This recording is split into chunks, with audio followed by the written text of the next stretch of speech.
اس صورت میں حال یہ ہے کہ تم تیمم کر لو پاک مٹی سے، اور یہ مسئلہ یاد رہے کہ وضو کے لیے پانی نہیں تو بھی یہی حال ہے، اگر انسان جنبی ہے اور غسل کے لیے پانی نہیں تو بھی یہی حال ہے۔ فَتَيَمَّمُوا صَعِيدًا طَيِّبًا، وہ تیمم کرے پاک مٹی سے۔ تیمم کا معنی ہے قصد کرنا۔ تیمم کا طریقہ کیا ہے، کون سی مٹی استعمال ہوگی، کیسے کیا جائے گا؟ اس کا جواب یہ ہے، سب سے پہلا کہ مٹی کون سی استعمال ہوگی، جواب یہ ہے صعیداً طیباً، پاک مٹی۔ اور آپ علیہ السلام کی حدیث ہے وَجُعِلَتْ لِيَ الْأَرْضُ مَسْجِدًا وَطَهُورًا، اللہ نے ساری زمین ہی میرے لیے مسجد اور پاک بنا دی ہے۔ زمین کے کسی حصے سے وہ مٹی لے سکتے ہیں، اور صعید کہتے ہیں زمین کا بلائی حصہ۔ اس بلائی حصے میں اگرچہ ریت ہو یا کچھ بھی ہو، اس بلائی حصے میں آپ اس سے تیمم کر سکتے ہیں۔ تیمم کی شروعات کیسے ہوئی، یہ بھی ایک بڑا مزے کا قصہ ہے۔ حضرت عائشہ رضی اللہ تعالیٰ عنہا فرماتی ہے میرا ہاتھ ٹوٹ گیا یا گم ہو گیا، مل نہیں رہا تھا، ہم وہیں پہ رک گئے، ہماری وجہ سے بڑے سارے لوگوں کو بھی رکنا پڑا۔ ابو بکر صدیق رضی اللہ تعالیٰ عنہ کو جب پتہ چلا، بڑے غصے سے میرے پاس آئے۔ نبی علیہ السلام میری گود میں سر رکھ کے سوئے ہوئے تھے۔ حضرت ابو بکر صدیق رضی اللہ تعالیٰ نے آ کے غصے سے کو مکہ سا مارا۔ فرماتی ہے میں نے حرکت نہ کی کہ کہیں اللہ کے نبی جاگ نہ جائے۔ جب آپ علیہ السلام بیدار ہوئے، پانی وہاں پہ ہے ہی نہیں تھا اور نماز کا بھی وقت تھا، اب وہاں پہ اللہ کریم نے تیمم کا حکم نازل کر دیا۔ اور بعض صحابہ کہا کرتے تھے اے آل ابو بکر، اللہ تم پہ رحم فرمائے، تم وہ ہو کہ تمہاری وجہ سے جو سب سے پہلے ہم پہ آسانی اتری اور جو نعمت اتری وہ تھا تیمم، یہ تمہاری وجہ سے تیمم والا حکم نازل ہوا۔ اس موقع پہ یہ تیمم کا حکم نازل ہوا تھا، تو وہاں سے تیمم شروع ہوا۔ اب پانی نہیں ملتا، تیمم کر سکتے ہیں، یہ بھی جواب ہو گیا۔ کس مٹی سے کرنا ہے، یہ بھی جواب ہو گیا۔ اب تیسرا سوال کہ تیمم کرنا کیسے ہے، تو اس کا طریقہ بھی نوٹ فرما لیں۔ احادیث اس کے متعلق کافی زیادہ ہیں، لیکن ہم صرف اشارہ کریں گے اور طریقہ بتلائیں گے۔ حدیث میں ہے کہ اللہ کے نبی علیہ السلام نے ایک ضرب جو ہے وہ زمین پہ ماری۔ کتنی ضربیں؟ ایک۔ جو دو ضربوں والی حدیث ہے وہ ضعیف ہے، ایک ضرب والی حدیث، ایک ضرب زمین پہ ماری، ثم نفخ فی، پھر آپ علیہ السلام نے اس پہ پھونک ماری، جتنی مٹی اڑ گئی، جتنی باقی ہے اسے چہرے اور ہاتھوں کی جو ہتھیلیاں ہیں اس پہ مل لیا، ایک ہی دفعہ بس پھیر لیا، تیمم ہو گیا۔ اور صرف اتنا ہی طریقہ ہے، اس کے علاوہ کوئی اضافہ تیمم کے اندر نہیں ہے۔ بعضوں نے لمبے چوڑے اضافے بنائے ہوئے ہیں، وہ پھیرتے کونیوں تک، اور پھر وہ پتہ نہیں پاؤں پہ بھی ہاتھ پھیر دیتے ہیں۔ حالانکہ صرف تیمم میں پاک مٹی پہ ہاتھ مارنا ایک مرتبہ، پھونک مار کے جتنی مٹی اڑ گئی، اس کے بعد چہرے اور ہاتھوں پہ ہاتھ جو ہیں وہ پھیر لینے ہیں، یہ آپ کا تیمم ہو گیا۔ صرف اتنا سا طریقہ ہے اس کا تیمم کا۔ اب نماز شروع کی، جن چیزوں سے وضو ٹوٹتا ہے وہ ہم پہلے بیان کر چکے ہیں، انہی چیزوں سے تیمم بھی ٹوٹ جاتا ہے۔ مسئلے کی سمجھ آ رہی ہے جی؟ جن چیزوں سے وضو ٹوٹتا ہے انہی چیزوں سے تیمم بھی ٹوٹ جاتا ہے، لیکن تیمم میں ایک چیز زائد ہے جس سے تیمم ٹوٹ جاتا ہے۔ وہ کون سی چیز ہے؟ اس کا جواب یہ ہے کہ وہ چیز ہے پانی۔ انسان نے تیمم کیا ہوا ہے، جب بھی پانی مل گیا اسی ٹائم تیمم ٹوٹ گیا۔ یہ بات یاد رہے، مسجد میں پانی نہیں، ارد گرد پانی نہیں ملا، مسجد میں آپ آئے ہیں یہاں پہ بجلی بھی نہیں ہے، موٹر بھی نہیں چل سکتی، آپ نے نماز شروع کی، اللہ اکبر کہہ دیا، اچانک بجلی آ گئی، موٹر چل گئی، اسی وقت ہی آپ کا تیمم ٹوٹ گیا، نماز ختم، اسی وقت ہی جائیں پانی سے وضو کریں، آ کے پھر سے نماز پڑھیں۔ کیوں جی، بات کی سمجھ آ رہی کہ نہیں؟ ایک اور مسئلہ ہے، اگر کسی شخص نے نماز پڑھ لی، ابھی نماز کا وقت موجود ہے، پھر بجلی آ گئی، پھر پانی مل گیا، اب کیا کیا جائے؟ تو اس کا جواب یہ ہے کہ اس کی دو صورتیں ہیں۔ حدیث میں آتا ہے کچھ صحابہ نے تیمم کے ساتھ نماز پڑھی تھی اور کچھ نے توڑ کے جا کے وضو کیا، پھر نماز دوبارہ پڑھی، بلکہ نماز پڑھی پھر دوبارہ وضو کے ساتھ نماز پڑھی۔ کچھ نے صرف تیمم کے ساتھ نماز پڑھی، کچھ نے تیمم کے ساتھ بھی پڑھی، پھر پانی مل گیا وضو کر کے پھر پڑھی۔ اللہ کے نبی علیہ السلام کو جب بتایا گیا، آپ علیہ السلام نے فرمایا جنہوں نے تیمم کے ساتھ پڑھ لی تھی فقط اصاب السنہ، اس نے سنت کو پا لیا، ٹھیک ہے، درست ہے، اور جس نے دوبارہ وضو کر کے دوبارہ پڑھی، اللہ کریم نے اس کو ڈبل اجر عطا فرما دیا ہے۔ تو اس حدیث سے کیا بات پتہ چلی؟ یہ بات پتہ چلی کہ تیمم کیا ہے، نماز پڑھ لی ہے، اچانک موٹر چل گئی، بجلی آ گئی، پانی مل گیا، اب اگر تو آپ نہ نماز پڑھیں وہ نماز بھی آپ کو کافی ہو جائے گی، اگر آپ دوبارہ وضو کر کے دوبارہ پڑھ لیں تو اب آپ کو اللہ کریم کتنا اجر دیں گے؟ ڈبل اجر دیں گے۔ یہ تھے چند مسائل تیمم کے۔ ساتھ ہم غسل کے بھی مسائل چند بیان کر دیتے ہیں۔ غسل جو چند موٹی موٹی چیزوں سے واجب ہوتا ہے، ضروری ہوتا ہے، فرض ہوتا ہے، وہ ہے انسان جنبی ہو جائے۔ جنبی ہونے کی صورت یہ ہے کہ جب میاں بیوی آپس میں ان کے ختنے مل جائیں، یا حیض اور نفاس سے پاک ہونے کے لیے غسل، یہ بھی فرض ہے، واجب ہے، ضروری ہے۔ یہ انسان مختلف ہو جائے، سویا ہوا ہے، احتلام ہو گیا، اب غسل کرنا ہے، یہ درجہ ذیل چیزیں ہیں جن کی وجہ سے غسل جو ہے وہ ضروری ہے۔ اب غسل کرنا ہے، اس کا طریقہ کار کیا ہے؟ اس کے لیے حدیث میں آتا ہے اللہ کے نبی علیہ السلام نے غسل جنابت کیا، اس کے لیے سب سے پہلے آپ نے اپنے ہاتھوں کو دھویا، زمین پہ مارا، پھر اپنے ہاتھوں کو اچھی طرح ملا۔ آپ علیہ السلام نے پہلے اپنی شرمگاہ کو دھویا، پھر اپنے ہاتھوں کو زمین پہ ملا اور صاف کیا۔ اس کے بعد آپ علیہ السلام نے ایسے وضو کیا جیسے نماز کے لیے کیا جاتا ہے، ایسے وضو کیا جیسے نماز کے لیے کیا جاتا ہے۔ یہاں پہ پہلا سوال کہ وضو کے لیے بسم اللہ ضروری تھی، بسم اللہ پڑھنی تھی۔ اب جب بیت الخلاء میں ہے وہاں تو بسم اللہ نہیں پڑھ سکتے، تو اس کا بہترین حل یہ ہے کہ جب آپ بیت الخلاء میں داخل ہوں، بسم اللہ پڑھ کے نیت کر کے داخل ہوں کہ میں نے اندر جا کے غسل بھی کرنا ہے، تو باہر ہی اس کی بسم اللہ پڑھ کے جائیں، اندر جا کے پڑھنے کی ضرورت نہیں ہے۔ نماز کی طرح ویسے ہی وضو کیا جائے گا جیسے ہم پہلے بیان کر چکے ہیں، اور پھر جب یہ بازو وغیرہ دھو لیے، صرف پاؤں نہیں دھونے، باقی سارا وضو حدیث کے الفاظ ہے، سارا وضو نماز والا، صرف پاؤں نہیں دھونے، صرف پاؤں نہیں دھوئے۔ اب اپنے ہاتھوں کی یہ جو انگلیاں ہیں نا، یہ جو پورے ہیں، ان کو گیلا کرنا ہے، اس کے بعد اپنے بالوں کی یہ جڑوں میں پانی پہنچانا ہے۔ اس کی ایک وجہ یہ بھی ہے، حدیث میں آتا ہے نبی علیہ السلام نے فرمایا جس کے ایک بال کے برابر بھی جگہ خشک رہ گئی اس کے لیے جہنم میں یہ سزا ہے، لہذا ایک بال کے برابر بھی جو جگہ ہے وہ خشک نہیں رہنے چاہیے، ورنہ دوبارہ آپ کو غسل کرنا پڑے گا۔ ایک بال کے برابر بھی جگہ خشک نہیں رہنی چاہیے ورنہ دوبارہ غسل کرنا پڑے گا، اسی لیے پورے اہتمام کے ساتھ جڑوں میں پانی پہنچانا ہے۔ اس کے بعد تین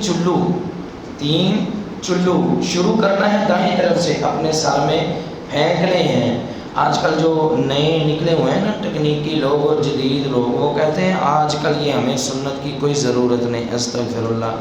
کہتے ہیں پہلے دور میں وہ ٹپ ہوتے تھے یا چھوٹے چھوٹے برتن میں نہانا پڑتا تھا تو یہ کام کرنے پڑتے تھے۔ آج کل بہت آسان طریقہ، کپڑے اتارو، ٹوٹی کھولو، شاور کے نیچے کھڑے ہو جو غسل۔ یہ بالکل غلط بات ہے۔ اللہ کے نبی علیہ السلام جو دین لے کر آئے وہ 200-400-500 سال کے لیے نہیں، بلکہ آپ کی جو سنت آج پہلے دن کے لیے تھی، قیامت تک کے لیے وہی سنت ہے، اور اس پہ ویسا ہی عمل ہوتا رہے گا۔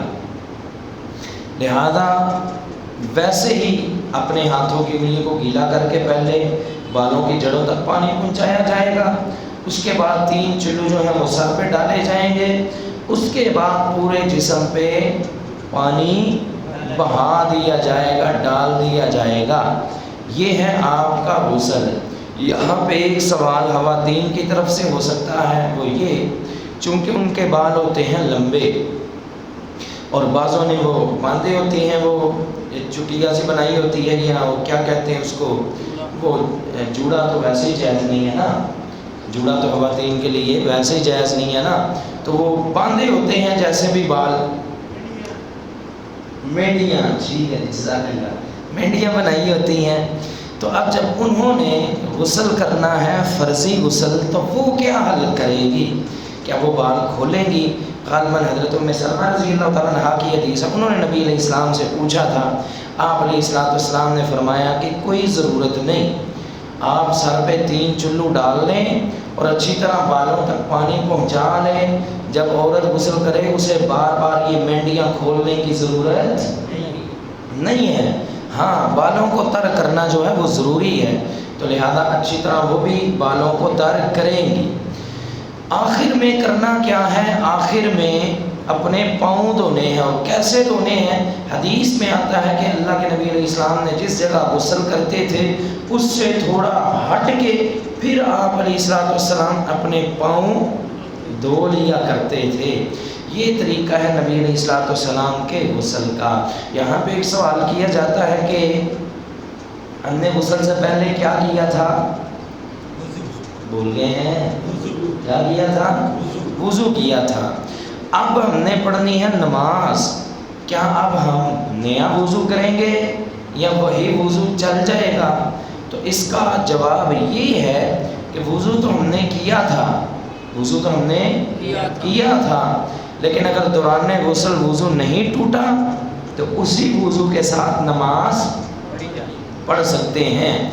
دوران غسل وضو کیسے ٹوٹتا ہے؟ آپ علیہ السلام نے فرمایا من مس ذکر فلیتوضا، جس نے اپنے شرمگاہ کو چھوا وہ وضو کرے۔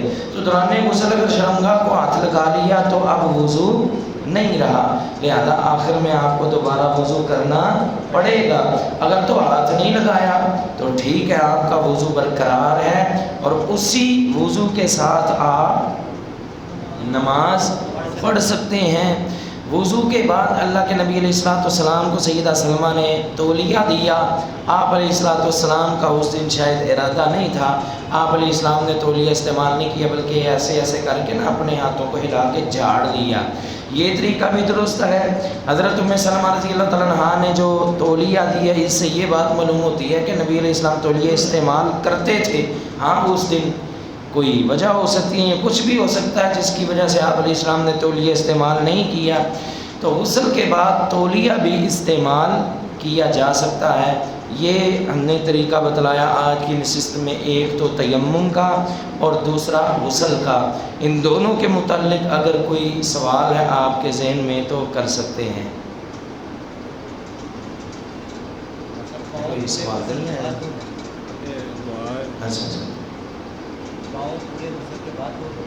جی بھائی کا سوال ہے کہ پاؤں کب دھونے ہیں۔ یہ ہم وضاحت کر چکے ہیں کہ اللہ کے نبی علیہ السلام وضو سارا نماز والا کرتے، لیکن پاؤں کب دھوتے؟ غسل کے بعد دھوتے، اور جس جگہ پہ غسل کیا تھا اس سے تھوڑا ہٹ کے تو پھر آپ علیہ السلام پاؤں دھویا کرتے تھے۔ اکثر پیشاب آ جاتے ہیں اسی جگہ پہ، آپ کہہ رہے ہیں اس کو صاف کر کے اس کے بعد غسل کرنا ہے، تو اس کے لیے کیا؟ ہاں بھائی کے دو سوال ہیں بڑے پیارے. ایک تو یہ ہے کہ آپ نے بتایا طریقہ زمین پہ ہاتھ لگانا ہے. دوسرا دوران غسل پیشاب آ جائے تو اب کیا کرنا ہے. تو یہ بات یاد رہے جو نبی علیہ السلام نے زمین پہ ہاتھ مارا تھا نا وہ مٹی لینے کے لیے ہاتھوں کو صاف کرنے کے لیے. چونکہ آج کل ہمارے پاس صابن موجود ہیں اور کسی کا بھی بیت الخلا یا نہانے والی جگہ کچی نہیں ہے، لہٰذا آج کل آپ نے زمین پہ ہاتھ نہیں مارنا، بلکہ اس کے بدل میں ہمارے پاس صابن یا ہینڈ واش موجود ہے، اس سے آپ ہاتھ دھو کے تو پھر آپ غسل کریں گے. دوسرا سوال، دوران غسل اگر پیشاب آ جاتا ہے تو یہ بات یاد رہے جس جگہ غسل کرنا ہے اس جگہ پیشاب کرنے کی اجازت نہیں ہے.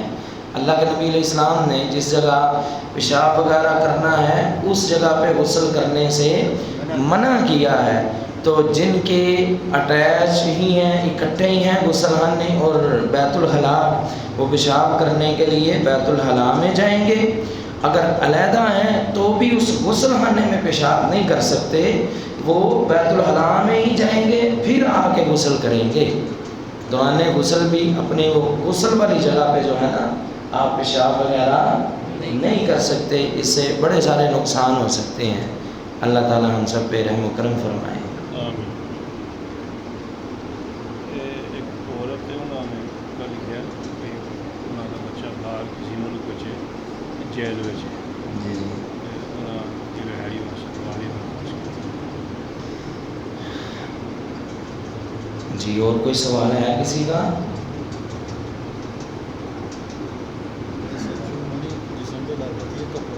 جی جی ہاں جی، بڑا ہی اہم سوال ہے. یہ سوالوں کی ضرورت ہوتی ہے لیکن ہم شرمانے کی وجہ سے پوچھتے ہی نہیں ہیں. بھائی صاحب کا سوال ہے کہ کپڑوں کو لگ جاتی ہے منی، اب کیا حکم ہے کہ ہم اس کپڑے کو استعمال کر سکتے ہیں دھو کے، یا پورا سوٹ دھونا پڑے گا، یا کیا حل کرنا پڑے گا؟ اس کا جواب بڑے ٹھنڈے دل سے سننا ہے اور بڑے ٹھنڈے دل سے. بعض لوگ یہ مبالغہ آرائی کرتے ہیں کہ انسان کو اللہ نے ایک پلید قطرے سے پیدا کیا. یہ بات غلط ہے، وہ قطرہ پلید نہیں ہے. پلید سے پاکی پیدا نہیں ہوتی، پلید سے پاکی پیدا نہیں ہوتی. یہ پتہ نہیں کہاں سے مسئلے لے آتے ہیں. وہ ایک نجس قطرے سے یا ایک پلید قطرے سے پیدا کیا. دوسرا، سیدہ عائشہ رضی اللہ تعالیٰ عنہا اور دیگر ازواج سے یہ روایت موجود ہے، اللہ کے نبی علیہ السلام کے بعض دفعہ کچھ قطرات جو تھے وہ آپ کے کپڑوں کو لگ جاتے تھے. اور یہ بات بھی یاد رہے کہ یہ جو احتلام ہے یہ شیطان کی طرف سے ہوتا ہے، انبیاء کو احتلام نہیں ہوتا، نبیوں کو احتلام نہیں ہوتا. اور نہ ہی یہ جو جمائی ہے وہ آتی ہے ان کو، ٹھیک ہے، کیونکہ یہ شیطان کی طرف سے ہے. ہاں چھینک آتی ہے وہ اللہ تعالیٰ کی طرف سے. تو یہ جو احتلام ہے یہ شیطان کی طرف سے ہوتا ہے. تو انبیاء کے ساتھ ایسا معاملہ تو نہیں تھا. ہاں جب آپ جنبی ہوتے اور کچھ قطرے جو تھے وہ لگ جاتے.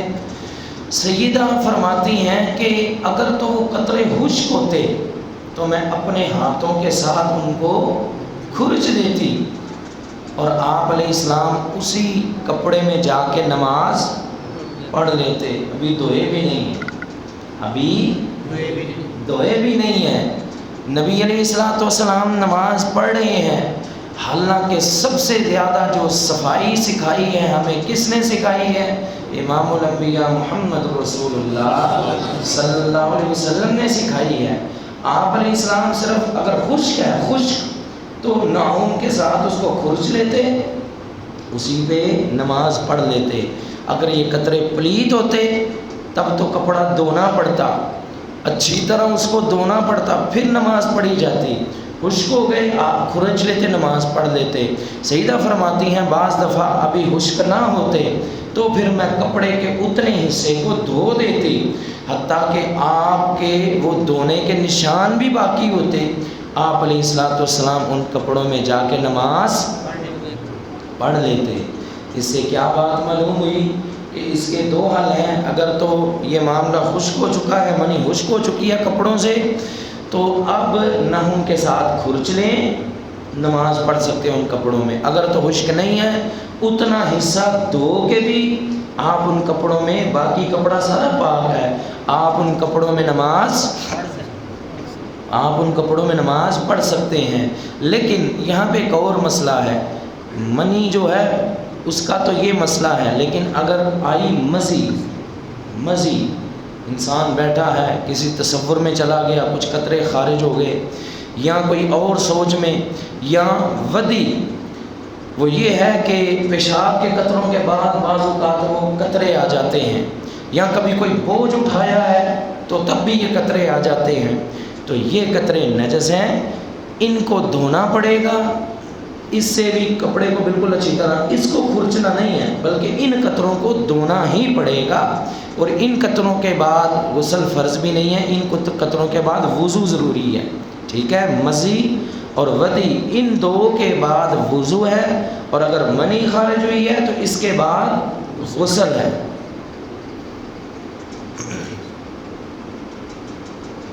غسل والی جگہ میں اگر ساتھ میں نالی وغیرہ بنی ہو، پیشاب آ جائے تو سائڈ پہ ہو کے کر سکتے ہیں. ہاں جی بالکل، جیسے کہ سائڈ پہ ہمارے وہ سیٹ ہوتی ہے تو ادھر جا کے ہم پیشاب وغیرہ کر سکتے ہیں. جہاں پہ غسل کرنا ادھر نہیں یہ معاملہ کرنا.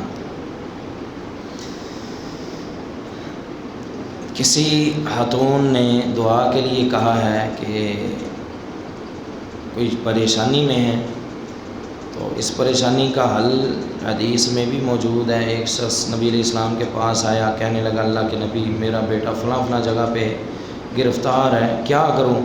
آپ علیہ السلام نے حل بتایا. وہ حل کیا ہے؟ فرمایا ایاک ولہا بقول لا حول ولا قوت الا باللہ. آپ نے فرمایا ایک وظیفہ بتاتا ہوں، تو بھی پڑھ، تیری بیوی بھی پڑھے، اللہ خیر کرے گا. اب اس صحابی نے بھی، یہ مسند احمد میں یہ واقعہ موجود ہے، اس صحابی نے بھی یہ وظیفہ پڑھنا شروع کیا. کیا؟ لا حول ولا قوت الا باللہ. نوٹ کر لیں، بڑی کام کی چیز ہے. جب بھی کسی مشکل میں پھنسیں، لا حول ولا قوت الا باللہ. آپ علیہ السلام نے یہ وظیفہ بتلایا، انہوں نے پڑھنا شروع کیا. کچھ ہی عرصہ گزرا کہ وہ بیٹا جو ہے وہ اتنی زیادہ بکریاں لے کر وہ دروازے پہ پہنچ گیا. جب دروازہ کھٹکھٹایا، اماں نے دروازہ کھولا، بیٹا تو کیسے؟ یہ بکریاں؟ انہوں نے سارا واقعہ سنایا. ہم اختصار کر رہے ہیں، صرف اشارہ آپ کو سمجھانے کے لیے. وہ کہنے لگا کہ اماں جی فلاں دن انہوں نے ہمیں لوہے کی زنجیریں پہنائی ہوئی تھی، پہاڑوں پہ پہرا دیتے تھے اور بکریاں ہم سے چرواتے تھے. یہ میرے حصے کا ریوڑ تھا، چرا رہا تھا. اچانک مجھے سمجھ نہیں لگی، میرے ہاتھوں سے یہ بیڑیاں اتر گئی ہیں. وہ جو بندے پہرے پہ بیٹھے ہوئے تھے پتہ نہیں ان کو زمین کھا گئی، آسمان لے گیا، نظر ہی نہیں آئے. میں تو بڑے آرام سے بکریاں جو ہیں ان کو ہانکتا ہوا یہاں پہ لے آیا ہوں. ماں کہنے لگی بیٹا یہ تو بتا کہ کب یہ تم سے معاملہ ہوا؟ اس نے کہا فلاں دن اور یہ ٹائم تھا. اماں کہنے لگی مجھے اس ذات کی قسم جس کے ہاتھ میں میری جان ہے، وہی وہ دن تھا اور وہی وہ وقت تھا جب سب سے پہلے میں نے اپنے پیغمبر کا بتایا ہوا وظیفہ پڑھا تھا، لا حول ولا قوت الا باللہ. اللہ تعالیٰ نے آسانی والا معاملہ پیدا کر دیا. تو یہ بڑی بہترین چیز ہے سب کے لیے. اللہ ہمیں عمل کی توفیق دے. الحمدللہ رب العالمین والصلاۃ والسلام علی سید الانبیاء والمرسلین. اللہم صلی علی محمد وعلی آل محمد. یا اللہ جتنے بیمار ہیں سب کو شفا عطا فرما. یا اللہ جتنے پریشان ہیں اللہ سب کی پریشانیاں دور فرما. اللہ جس بہنا نے، جس ستون نے دعا کے لیے کہا ہے، اے اللہ ان کی پریشانی دور فرما. اللہ ان کے لیے آسانی والا معاملہ فرما. اللہ سختیاں دور فرما. اللہ خوشحالی اور آسانی پیدا فرما. ربنا تقبل منا انک انت السمیع العلیم وتب علینا انک انت التواب الرحیم. صلی اللہ تعالی علی خیر خلق محمد وعلی آلہ وصحبہ اجمعین برحمتک.